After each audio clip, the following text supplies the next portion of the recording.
La chanson aux Champs-Élysées résonne dans les locaux de l'Association du peuple chinois pour l'amitié avec l'étranger, l'APCAE, à Beijing.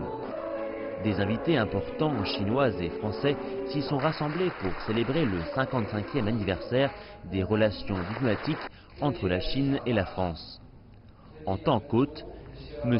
Song Jingwu, le vice-président de l'APCAE, a exprimé ses félicitations aux relations sino-françaises et à l'amitié entre les deux peuples.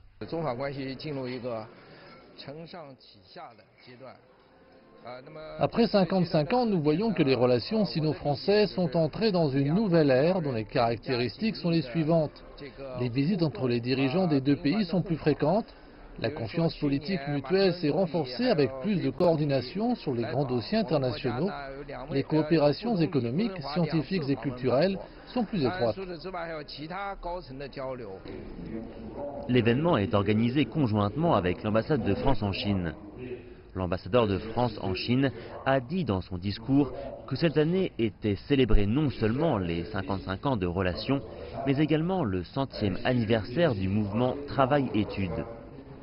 Les échanges entre les deux nations ont toujours été mutuellement bénéfiques et il espère que la dynamique des relations sino-françaises continuera à s'accroître dans les années qui viennent. J'ai beaucoup de confiance dans l'avenir des relations sino-françaises. Les deux pays partagent des valeurs communes et ils ont toujours pu arriver à trouver un accord dans les dossiers internationaux et surmonter les épreuves par les discussions amicales. L'avancement des relations sino-françaises continuera d'exercer son influence sur le monde entier. Depuis 55 ans, les relations entre les deux pays ont apporté beaucoup de fruits, surtout en matière de commerce et d'investissement. Le volume du commerce bilatéral est ainsi passé de 100 millions de dollars au début de l'établissement des relations diplomatiques à 54,5 milliards de dollars en 2017. Beaucoup d'entreprises françaises considèrent que le marché chinois a encore un grand potentiel.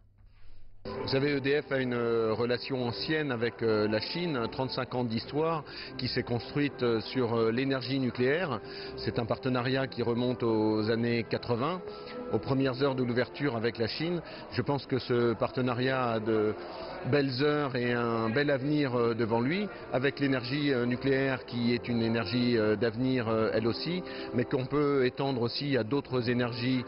En fin de soirée, le vice-président du comité permanent de l'Assemblée populaire nationale, Chen Zhu, et l'ambassadeur de France en Chine, Jean-Maurice Ripper, ont dévoilé une enveloppe commémorative pour le 55e anniversaire des relations diplomatiques sino-françaises.